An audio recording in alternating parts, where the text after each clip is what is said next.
야구팬 여러분 안녕하세요. 오늘은 긴 침묵을 깨고 마침내 깨어난 방망이 샌프란시스코 자이언츠의 중심타자 이정우 선수의 극적인 부활을 조명해보는 시간을 마련했습니다. 시즌 중반 극심한 부진에 빠졌던 그의 방망이는 다시 불꽃을 피웠고 수비와 주로에서도 완벽에 가까운 활약을 선보이며 팀을 승리로 이끌었습니다. 그 어느 때보다 절실했던 반등의 순간. 과연 그날 이정우는 어떤 경기를 펼쳤을까요? 지난 경기에서 오랜 부진을 끊고 살아난 이정우 선수는 이제 2경기 연속 안타에 도전합니다. 7월 4일 미국 애리조나주 피닉스 체이스 필드에서 열린 애리조나 다이아몬드 백스와의 원정 경기에서 샌프란시스코 자이언츠는 라파엘 데버스를 지명타자 엘리엇 라모스를 좌익수 이정우를 중견수로 내세우며 중심 타선을 구성했습니다. 이정우는 2경기 연속 5번 타자 겸 중견수로 출전했습니다. 이정우는 전날 경기에서 단타 1루타 3루타를 기록하며 시즌 5번째 4안타 경기를 완성했습니다. 특히 안타는 무려 5경기 만에 나온 것이자 한 달 만에 기록한 멀티히트 경기였기에 그의 부진이 얼마나 길었는지를 반증하는 대목이었습니다. 이정우는 지난 6월 한 달간 25경기에서 타율 0.1433, 출루율 0.274, 오패스 0.51에 머무르며 극심한 부진에 시달렸습니다.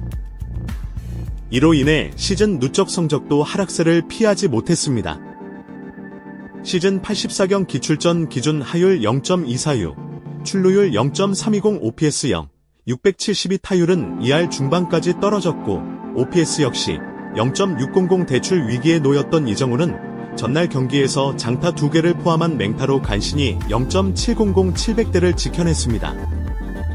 이제 중요한 것은 꾸준함입니다. 이정우가 전날과 같은 활약을 이어가야 팀 내 입지를 확고히 다지고 진정한 부활을 증명할 수 있습니다. 멀티히트가 없더라도 볼넷을 유도해 출루율을 끌어올리는 등 전천후 활약이 요구됩니다. 이번 경기에서 이정우가 상대할 투수는 애리조나의 선발 오른손 투수 브랜든 팩입니다. 브랜든은 시즌 8승 5패 평균자, 책점 5.3 38로 볼넷 토용이 많고 장타에 취약한 유형으로 분석됩니다.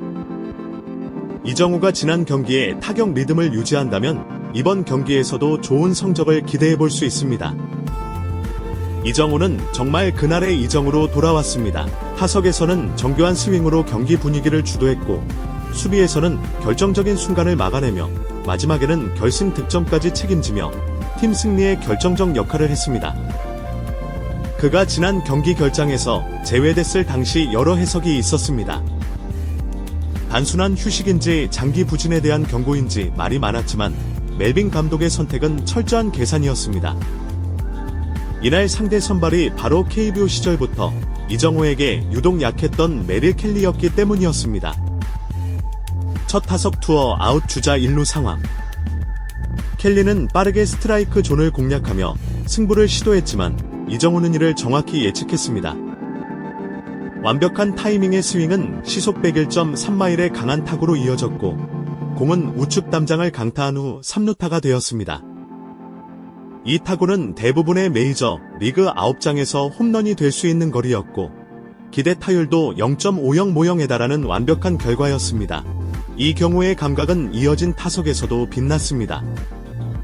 두 번째 타석에서 켈리는 바깥쪽 공으로 유인하려 했지만 이정우는 풀카운트 접전 끝에 우중간을 가르느니 루타를 만들어냈습니다. 약 한 달 만에 기록한 멀티태였고 기대 타율은 0.940940에 달했습니다. 호속 타자들이 침묵의 득점으로 연결되진 못했지만 이정우는 여기서 멈추지 않았습니다.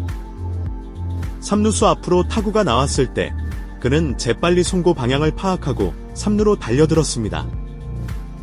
평범한 상황을 기회로 바꾸는 그의 판단력과 주로 센스는 팀의 공격 흐름을 되살리는 데 결정적이었습니다. 수비에서도 이의 존재감은 확실했습니다. 다이아몬드 백스 4번 타자 조시 네일러의 큼지막한 타구가 중견수 방향으로 날아갔을 때 대부분이 장타를 예상했습니다. 하지만 이정우는 정확한 판단과 빠른 스텝으로 펜스 앞에서 그 타구를 잡아냈습니다. 기대 타율 0.610 위탁구를 단번에 아웃으로 만든 이한 수비는 위기 상황에서 자이언츠를 구해낸 결정적 장면이었습니다. 8회 초 5대 4로 쫓기는 상황. 이정호는 다시 한번 해결사로 나섭니다. 레프트를 가르는 강한 타구로 안타를 만들어내며 추가 득점 발판을 마련했고, 곧이어 이어진 타자의 적시타로 점수는 6대 4까지 벌어졌습니다. 하지만 경기는 쉽게 끝나지 않았습니다. 9회 말 2점 홈런을 허용하며 승부는 연장전으로 이어졌습니다. 10회 초 자동 주자로 나선 이정호에게 다시 기회가 찾아왔습니다. 라모스의 안타로 무사히 3루 상황이 되자 베일리의 희생 플라이에 맞춰 홈을 밟으며 결승점을 완성했습니다. 이날 이정호는 장타 2개 호수비 그리고 마지막 결승 득점까지 공격 수비주로 모든 방면에서 완벽한 활약을 펼쳤습니다. 긴 슬럼프를 완전히 끊어내는 경기였고, 팬들은 감동했고, 감독은 신뢰를 확신으로 바꾸었습니다. 25년 6월 이정호에게는 쉽지 않은 한 달이었습니다. 타율은 0.143로 43로 떨어지고 홈런과 타점도 각각 3개에 그쳤습니다. 내셔널리그에서 규정 타석을 채운 타자 중 최하위권 성적이었고 팀 분위기마저 가라앉게 했습니다. 현지 언론도 이정호의 부진에 깊은 우려를 표했습니다.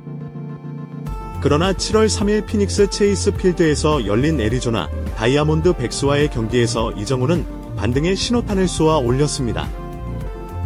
5번 타자 겸 중견수로 출전한 그는 5타수 3안타 1타점 2득점의 맹타를 휘두르며 팀의 6대5 연장 승리를 이끌었습니다. 이 승리로 자이언츠는 연패를 끊었고 이정호는 팬들에게 다시금 희망의 메시지를 전했습니다. 그의 4안타 경기는 약 2달 만이었고 멀티히트 기록 역시 한 달 만에 나온 것이었습니다. 긴 침묵을 깨고 깨어난 방망이 그 시작을 알리니 경기가 또 다른 상승세의 출발점이 될 수 있을지 이제 우리는 기대 속에 그의 다음 경기를 기다리고 있습니다. 진짜 이정호 타임은 지금부터일지도 모릅니다. 한편 김혜성은 5일 미국 캘리포니아주 로스앤젤레스 다저 스타디움에서 열린 2025 밀비 휴스턴 애스트로스와 인터리그 홈 경기에서 팀이 17로 끌려가던 6회 1-4-1루에서 대타로 경기에 등장했습니다. 5번 타자 유격수로 배치된 김혜성은 6회 첫 타석에서 내야 땅볼로 아웃됐고 8회에는 2루수 실책으로 1루를 밟았으나 득점은 하지 못했습니다. 2타수 무안타로 경기를 마친 김혜성의 시즌 타율은 0.360으로 360으로 내려갔습니다. 이날 다저스는 18로 대패했습니다.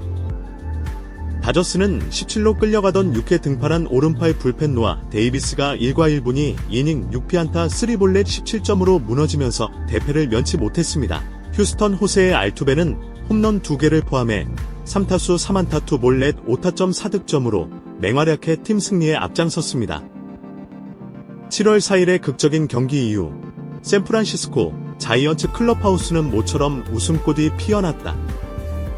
팀 동료들은 이정호를 축하했고 벤치에 앉아있던 베테랑 선수들마저 이게 바로 이정호지 라며 박수를 보냈다. 경기 후 기자회견에 나선 멜빈 감독은 다음과 같이 말했다. 우린 그가 다시 돌아올 거라는 걸 알고 있었습니다. 기다림은 길었지만 그의 재능은 사라지지 않았어요. 오늘 경기로 모든 게 증명됐죠. 멜빈 감독의 이 발언은 단순한 수사적 칭찬이 아니었다. 실제로 이정호는 이날 경기에서 완성형 선수로서의 면모를 유감없이 드러냈다. 3루타, 2루타, 정교한 타이밍의 안타, 주루 센스, 그리고 압도적인 중견 수비까지. 그야말로 메이저리그에서 성공할 수 있는 조건을 모두 갖춘 퍼포먼스였다. 이정후가 이 경기를 통해 보여준 가장 인상적인 장면 중 하나는 단순히 타격이나 수비가 아니라 경기 전체의 흐름을 읽고 조율하는 야구 IQ였다. 8회 초에 나왔던 좌익수 앞강습 타구 당시 그는 공이 잡힐 가능성이 높은 상황임에도 전력 질주를 멈추지 않았다. 이어진 다음 타석에서 적시타가 나오자 이정호는 정확한 슬라이딩과 홈 충돌을 회피하는 궤적으로 결승 득점을 완성했다. 이는 단순한 본능이 아닌 치밀한 계산과 수천 번의 게임 상황 시뮬레이션을 몸에 익힌 결과였다. 또한 이정호의 반등은 팀 분위기에도 큰 전환점을 제공했다. 자이언츠는 6월 내내 중심 타선이 침묵하면서 연패에 시달렸고 클럽하우스 내에도 조용한 긴장감이 감돌았다. 베테랑 내야수 브랜든 크로포드는 우린 모두 그가 터지기만을 기다리고 있었어요. 이정후가 침묵할 때마다 우리 공격도 조용해졌죠. 그가 오늘 경기를 통해 분위기를 완전히 바꿔줬습니다 라고 밝혔다. 특히 이정후의 활약은 단순한 개인기로 이상의 의미를 가진다. 메이저리그 첫 시즌에서 겪는 슬럼프의 벽은 대부분의 아시아 선수들이 반드시 마주치는 현실이다. 하지만 이정후는 이를 침묵으로 견디고 훈련으로 극복했으며 결국 성적으로 증명해냈다. 흥미로운 점은 이정후의 타격 폼에도 미세한 변화가 감지되었다는 점이다. 시즌 초반, 그는 지나치게 정직한 타격 메커니즘을 고수하면서 빠른 공에 대한 반응 속도가 떨어졌고 변화구 유인에도 약점을 드러냈다. 하지만 이번 경기에서는 테이크백 시 상체를 더 유연하게 활용하고 임팩트 순간의 손목 회전을 빠르게 가져가면서 라인 드라이브 타구 비율이 눈에 띄게 높아졌다. 이정후 본인도 경기 후 인터뷰에서 이러한 변화를 인정했다. 코치님들과 상의하면서 타이밍 조절과 손목 활용을 계속 다듬었습니다. 오늘 결과는 운도 따랐지만 지난 한 달간의 조정이 빛을 본 것 같아요. 자이언츠 팬들 역시 이정후의 반등에 열광적인 반응을 보였다.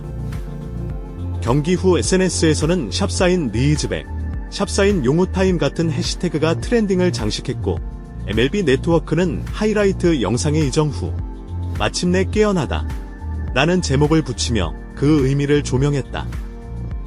뿐만 아니라 현지 언론들도 이정후의 경기력을 재평가하는 움직임을 보였다. 샌프란시스코 크라니켈은 자이언츠의 가장 영리한 투자, 이정후는 단지 시간이 필요했을 뿐이라고 평가했고 MLB.com은 리그 적응을 마친 이정후는 후반기 자이언츠의 핵심 퍼즐이 될 것이라며 기대감을 드러냈다. 이정후의 활약은 비단 이날 경기만의 일시적인 반짝임이 아니었다. 그가 이후 경기에서도 비슷한 타격 메커니즘을 유지하고 좋은 선택지를 기반으로 한 출루율을 끌어올릴 수 있다면 시즌 후반에는 내셔널 리그 올스타 교체 명단 혹은 신인왕 투표 톱 5까지도 노릴 수 있는 상황이다. 이정후는 이날 경기를 통해 단지 슬럼프를 극복한 선수를 넘어서 멜비라는 무대에서 자기 영역을 만들어가고 있다는 신호를 던졌다. 수비 포지션 적응, 장기 원정 일정, 고도에 따른 변화구 반응 속도 등 여러가지 어려움에도 불구하고 그는 점차 환경을 자기 것으로 만들고 있다. 샌프란시스코 자이언츠는 올 시즌 중반까지 확실한 중심 타자가 없다는 평가를 받았다. 주전 타자 대부분이 부상과 부진에 시달리는 가운데 이정후의 반등은 팀 전체의 타선 밸런스를 재정비할 수 있는 기회가 된다. 특히 라모스, 베일리, 일머 플로레스 등 젊은 타자들이 중심에 서는 자이언츠의 리빌딩 과정에서 이정후는 중간 축이자 연결 고리로서의 역할을 수행해야 한다. 야구는 단순한 개인의 스포츠가 아니다. 이정후의 반등은 라인업 전체에 영향을 미쳤고 자이언츠가 공격적인 야구로 전환하는 계기를 마련해 주었다. 그리고 무엇보다 이정후 스스로도 이 경기를 통해 자신감을 되찾았다는 것이 가장 중요하다. 댓글로 여러분이 기억하는 이정후 선수의 명장면도 함께 나눠주세요. 영상이 유익하셨다면 좋아요와 구독 부탁드립니다.